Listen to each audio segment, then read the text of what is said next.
Breaking news Kakinada జిల్లా తునిలో high tension వాతావరణం నెలకొంది. ఒకరిపై ఒకరు దాడి చేసుకున్నారు. టీడీపీ వైసీపీ వర్గాలు. మాజీ మంత్రి దాడిశెట్టి రాజా ముందే కొట్టుకున్నాయి ఇరు వర్గాలు. మున్సిపల్ వైస్ చైర్మన్ ఎన్నిక విషయంలో ఘర్షణ చెలరేగింది. మున్సిపల్ చైర్మన్ ఇంటిని టీడీపీ నేతలు ముట్టడించారు. టీడీపీ నేతలను వెళ్లిపోవాలని మాజీ మంత్రి దాడిశెట్టి రాజా ఆదేశించారు. ఇక మాట పెరిగి దాడి చేసుకున్న ఇరు వర్గాలు భారీగా పోలీసులను మోహరించారు. తునిలో 144 సెక్షన్ అమలవుతోంది. వైస్ చైర్మన్ పదవిని ఎవరు దక్కించుకుంటారనే దానిపై ఉత్కంఠ నెలకొంది. ఇప్పటికే 2 సార్లు వాయిదా పడింది ఎన్నిక. ఈసారైనా ఎన్నిక జరుగుతుందా లేదా అన్న ఉత్కంఠ నెలకొంది.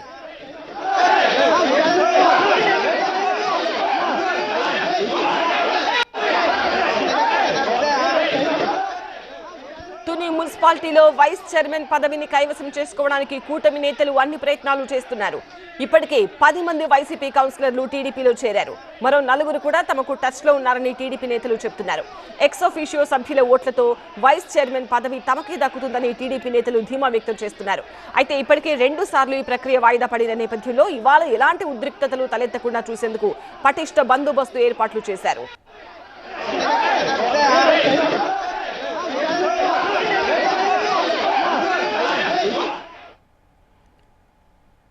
తాజా పరిస్థితికి సంబంధించి మా కొలీగ్ సత్యతో మాట్లాడదాం. సత్య, తుని మున్సిపాలిటీ వైస్ చైర్మన్ పదవిని కైవసం చేసుకోవడానికి గొడవ జరిగినట్టుగా తెలుస్తోంది. ఇంకా కూడా 144 సెక్షన్ అమలవుతుందా?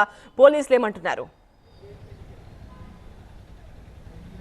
ప్రస్తుతం తుని నియోజకవర్గం మొత్తం కూడా పోలీసులు మోహరించారు. 144 సెక్షన్ కొనసాగుతుంది. ఎందుకంటే తుని మున్సిపల్ వైస్ చైర్మన్ పదవికి సంబంధించి ఇప్పటికే 2 సార్లు ఎన్నిక వాయిదా పడిన నేపథ్యంలో ఇది 3వసారి ఉత్కంఠ నెలకొంది. సార్వత్రిక ఎన్నికలు ఏ రకంగా జరుగుతాయో ఆ రకంగానే ప్రస్తుతం తుని నియోజకవర్గం అంతా కూడా ఉత్కంఠ నెలకొంది. వైస్ చైర్మన్ పదవిని ఖచ్చితంగా తగ్గించుకోవాలని టీడీపీ కూటమి ప్రభుత్వం ప్రయత్నిస్తుంటే మరోపక్క అక్కడ వైసీపీ కూడా ఖచ్చితంగా మేమే గెలుస్తామంటూ కూడా ఇప్పటికే ధీమా వ్యక్తం చేస్తున్నారు. ఇప్పటికే వైస్ చైర్పర్సన్గా సుధారాణి ఉంటే ప్రస్తుతానికి వైసీపీ నుంచి వైస్ చైర్మన్ అయితే మాత్రం ఎవరైతే దివానం అల్లాడి దివానం ప్రస్తుతం ఆయన బరిలో ఉన్నట్టు తెలుస్తుంది. ఇప్పటికే అటు 15 మంది, టీడీపీకి కేవలం 10 మంది మాత్రమే ఉన్నప్పటికీ కూడా కౌన్సిలర్లు, వైసీపీకి అత్యధికంగా 18 మంది ఉన్నారు. అంటే మొత్తం 30 మంది కౌన్సిలర్లకు సంబంధించి ఇద్దరు, అంటే ఒకరికి ఉద్యోగం వచ్చి వెళ్ళిపోతే మరొకరు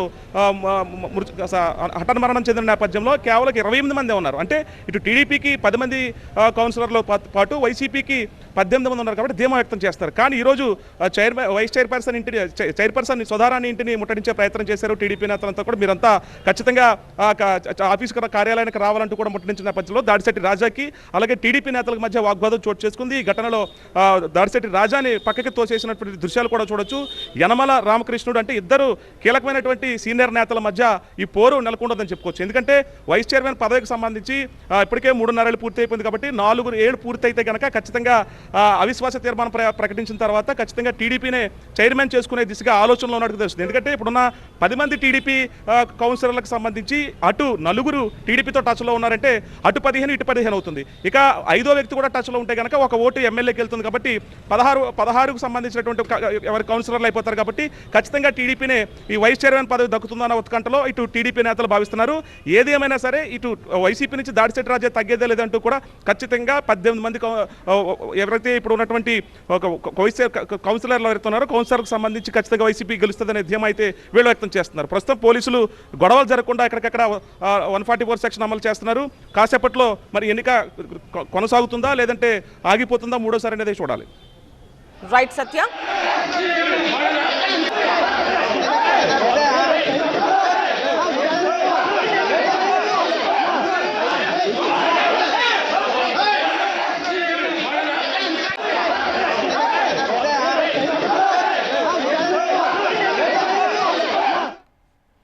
మనం టీవీ నైన్ స్క్రీన్ పైన ఎక్స్క్లూజివ్ దృశ్యాలు కూడా చూడొచ్చు. మాజీ మంత్రి దాడిశెట్టి రాజా ముందే ఇరు వర్గాల కార్యకర్తలు ఎలా గొడవ పడుతున్నారో మనకు కనిపిస్తోంది. ఒకరిపై ఒకరు దాడి చేసుకుంటున్న పరిస్థితి, కంట్రోల్ చేస్తున్నారు. అక్కడున్న వాళ్ళంతా కూడా పోలీసులు కూడా భారీగా మోహరించారు. ఇరు వర్గాల కార్యకర్తలను కూడా చెదరగొట్టారు.